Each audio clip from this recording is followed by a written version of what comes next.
যার দেবার ইচ্ছা থাকে সে যে কোনো অবস্থান থেকেই সর্বোচ্চ দিতে পারে। এই গাছটি যেন তার উৎকৃষ্ট উদাহরণ। কোনো এক সময় ভেঙে পড়েছিল, সেই অবস্থান থেকেও গাছটি সর্বোচ্চ ফলন দিয়েছে। সূরা তলাকের আয়াত সংখ্যা 2-3 আল্লাহ বলছেন, আমি তোমাকে এমন অনিশ্চয়তা থেকে এত বেশি পরিমাণ রিজিক দিব যেটা তুমি কখনো কল্পনাও করতে পারোনি।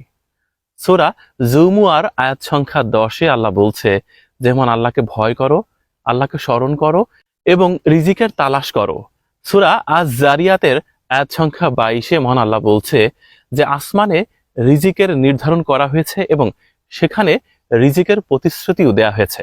সূরা হুদের আয়াত সংখ্যা 6 আল্লাহ বলছেন, জগতে বিচরণশালী এমন কোনো প্রাণী নাই যার রিজিকের নিশ্চয়তা মহান আল্লাহ দেননি। দেখেছেন, আল্লাহ চাইলে সব পারেন।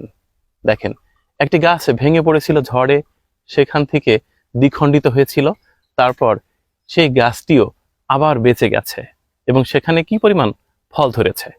প্রায় 26টি পেঁপে আছে এই গাছে, অনেক বড় বড় পেঁপে। মহান আল্লাহ চাইলে সবই পারে। আসলে আমাদের মানুষের জীবনও এমন, যদি কেউ আপনার জন্য কিছু করতে চায় তাহলে সে তার অবস্থান থেকে ঠিকই করতে পারে।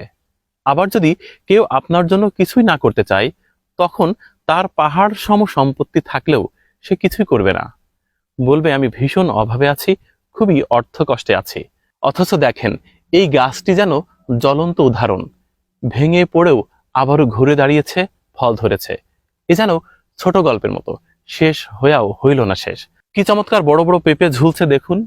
এই জমির কৃষক সত্যি ভাগ্যবান, এমন চমৎকার একটি গাছ তার আছে। এই গাছটির গোড়া থেকে ভালো করে লক্ষ্য করুন, ভেঙে গিয়েছিল, দ্বিখণ্ডিত হয়েছিল, তারপরও এই গাছটি তার কর্তব্য ভোলেনি। তার মালিকের প্রতি তার যে দেয়ার ছিল, অর্থাৎ মালিকের প্রতি যে কর্তব্য ছিল, সেটি সে কখনোই ভুলে যায়নি। গাছটি ঠিকঠাক তার দায়িত্ব পালন করেছে।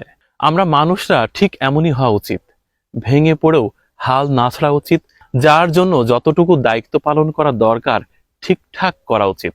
হেরে গিয়েও হেরে না যাওয়া, সহজেই ভেঙে না পড়া এবং সংগ্রামী জীবনকে বেছে নেওয়া। এই গাছটি যেন সংগ্রামী জীবনের একটি প্রতিচ্ছবি।